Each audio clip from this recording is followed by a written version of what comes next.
Аллах Таалам бизге ушундай кереметтүү мүмкүнчүлүктөрдү берген экен да. Бардык тим эле ар бир биздин кыймылыбыз, тамак ичкенибиз, уктаганыбыздан өйдө бардыгын ирети менен кылган экен да. Биз ойлойбуз, мисалы ушу уйку жөнүндө айтканда, биз уктап калдык, бүттү, ошо менен эле ойгонуп калдык, организм эс алып калды деп.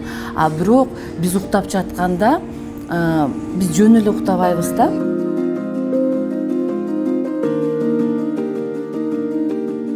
Уйкунун 5 фазасы бар. Жаңы жатып уктаганда эң биринчи жай уйку деп коет. Негизи эле уйку экиге бөлүнөт. Жай уйку, анан бат уйкуга бөлүнөт да.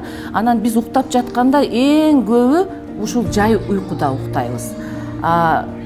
Бат уйку эң аз болот, аягында болот.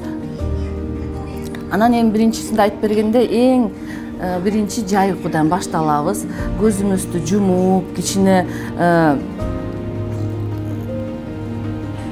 мындай уктап баратканда, мисалы сизде деле болобу, бир уктап баратканда мындай денең секирип кеткендей болуп калат го. Ошол биз мындай дене секирип кеткенди билсек, биз демек биринчи фазадан экинчи фазага өтүп баратабыз деген белги да. Бул биринчи фаза. Андан кийин экинчи фазага өтөбүз. Мында болсо уже денебиз акырындан температурасы түшө баштайт. Булчуңдарыбыз акырын бош боло баштайт. Мээбиз акырындан өчө баштайт деп айтсам болот да, экинчидечи. Андан кийин эң маанилүү 3-4 стадияга өтүп кетебиз. 3-4 стадияда 3тө дагы уже температура бир топ эле азайып калат. Жүрөгүбүз акырын согуп калат. Мээбиз болсо ушу 3-4 стадияда мээбизден жанагы өсүү гормону деп коет. Орусча айтканда гормон роста ошол пайда боло баштайт. Жана иммунитет гормондору пайда боло баштайт. Бул өтө маанилүү. 3-4 фаза өтө маанилүү да. 4 фазага түшкөндө биз элестетип койсок, өзүбүз мындай өлүп калгандай эле элестетип койсок болот да. Куранда дагы ушул фаза келген. Силерди биз өлтүрүп туруп анан тирилтип атабыз деп атпайбы? Ушул фаза жөнүндө айтылып келген да Курандачы. 4 фазада биздин денебиз толук кыймылсыз болот. Температурабыз өтө түшөт. Жүрөгүбүз акырын эле согуп турат. Ошул 3-4 фазада организм толугу менен эс алат. Толугу менен кайра калыбына келиш керек. Ушул 3-4 фазаны жакшы биз уктап алсак, ушундан биздин эс алганыбыз, уйкубуз канганыбыз ушул жерден билинет да. Андан кийин 5 фаза деп коет. Ал өтө эле кичине аз убакыт болот. Бат уйку. Ушул бат уйкуда биз түш көрөбүз. Биз ойлойбуз, түнү бойдон бир түштү көрүп чыктым депчи, а бирок түштү биз ушу ойгонордун астында эле көп болсо бир 10 же 5 мүнөт эле көрөбүз түштөрдүчү. Ушул мен силерге айтып берген нерсе бул 5 фаза болду, айтып бердим. Ушул 5 фазаны бир цикл деп коет.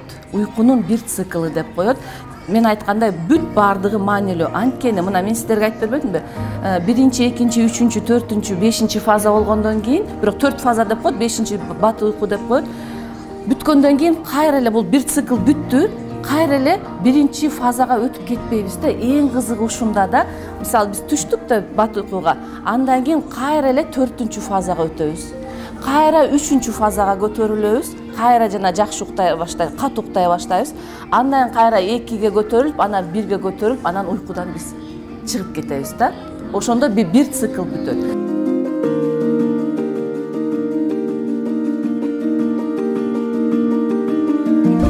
Эми эң негизгиси ушул бир цикл ортосунан алганда, для среднестатистического человека орусча айтканда 1,5 саат болот. 1,5 сааттын ичинде адам баласы ушул 4 фаза анан акыркы бат уйкудан өтөт.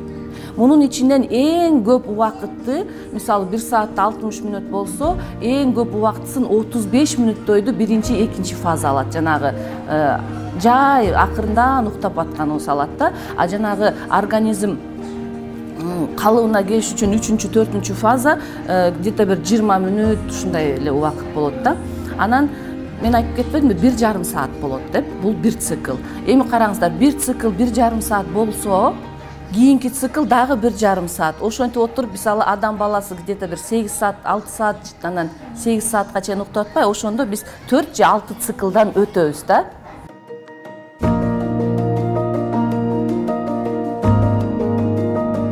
Орозодо болсо, биздики азыр эсептеп көрсөк, оз ачабыз. Ифтардан кийин, кичине салуудан кийин эле таравих намазы башталат. Таравих намазы ар кандай, мисалы эркек кишилерде кандай болуп калып атат? Бир 11-лерде бүтүп калып атат го, эми 11:30-дарда. Менин жолдошум 11:30-дарда үйгө келет. Анткенче 12-де жатат.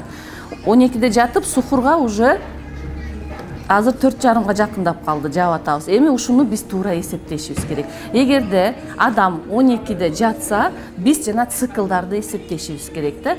Эң жакшысы бир циклды адам уктап бүтүп турса жакшы. Жанагы жерден ойготуп койсо, мисалы сиз 40 эле мүнөт уктап калсаңыз, ойготуп койсо, сиз 4-фазада болуп каласыз, ошондо организм чочуп калып, кыйналып каласыз да. Ошон үчүн биз орозодо мен айтып кетет элем, сааттарды, ошо циклдарды санап уктасак. Мисалы 1,5 сааттан 4,5 саат болгондо 3 цикл уктап калсак, же 3 саат уктап, кайра будильникти ошого карата койсок эң туура болот. Ошондо биздин организм өтө кыйналбайт да. Сухурга чейин мисалы бир 3 саат же 4,5 саат уктап, андан сухурдан кийин мүмкүнчүлүк болсо дагы бир 1,5 саат уктагандай болушубуз керек да.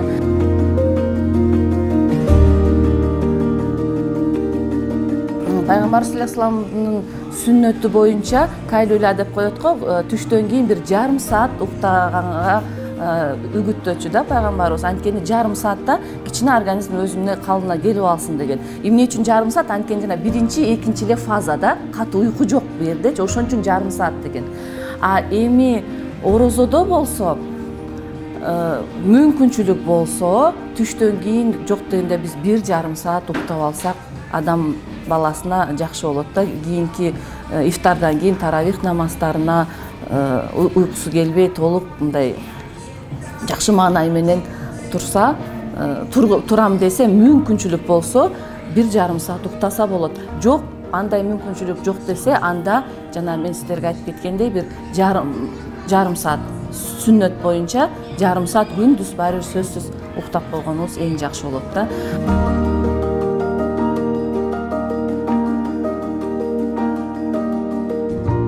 Ошол эле давлениясы болот, ошол эле жүрөк оорусу болот. Анткени уйкусу канбай калганда жана мелатонин болбой калат, иммунитет азаят. А иммунитет аз болсо, биз жанагы вирустарга каршы, организм вирустарга каршы тура албай калат. Анан кичине эле грипп болуп калса, бирөө эме болсо эле ушундай оорулар жуга берет да адамгачы. Анан улам жуга берсе, иммунитети жок болсо, анан өтө жанагындай катуу кесепеттерге келет да. Мисалы, бизде кортизол деген гормон бар. Азыр баарыбыз эле билип калдык, стресс гормону. Ошол стресс гормону эртең менен таң атканда өйдө көтөрүлөт. Ал кортизол, стресс гормону бизге күндүз пайда алып келет. Ал гормон болбосо, биз уйкубуз келип, бизде ал жок болот да. Ошол стресс гормону, кортизол, бизге күндүз өзүбүздү жакшы шамдыгай алып жүргөнгө жардам берет. Ал акырындап шамга чейин азаят. Ошондо биз мындай алыбыз кетип, мындай эс алгыбыз келип калат да. А эгерде биз жакшы уктабай калсак, бир күн уктабай калалы, 2 күн уктабай калалы, баягы басып жүрөбүз, баягы кортизол түшпөйт. Кортизол түшпөйт, түнү түшүш керек да, ал түшпөйт. Ал тура берет калыбында, а эртеси ал дагы көтөрүлүш керек. Бизге жардам бериш керек да, биз эртеси шамдагай болуш керек, дагы көтөрүлөт. Анан дагы көтөрүлөт. Ушинтип уйку бузулганда баягы бизде бөйрөгүбүздө надпочечники деген бар. Ошолордон чыгат гормондорчу, надпочечниктен. Ошолор чарчап калат. Стресстен адам эс албай калат.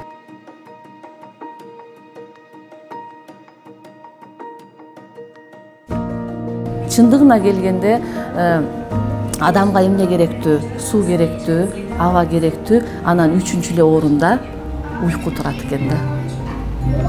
мисалы абасыз жок адам бир көп болсо бир 3-4 мүнөт ошондойго чыдайт экен. Суусу жок, суу ичпей адам бир 3-4 күнгө чейин чыдайт. А уйкусу жок адам эң көбү бир жумадан кийин адам көз жумат экен. Уктабай калса, тынбай. Өтө маанилүү нерсе да. Ошон үчүн уйкуларыбызды өтө көңүл бурушубуз керек уйкубузга.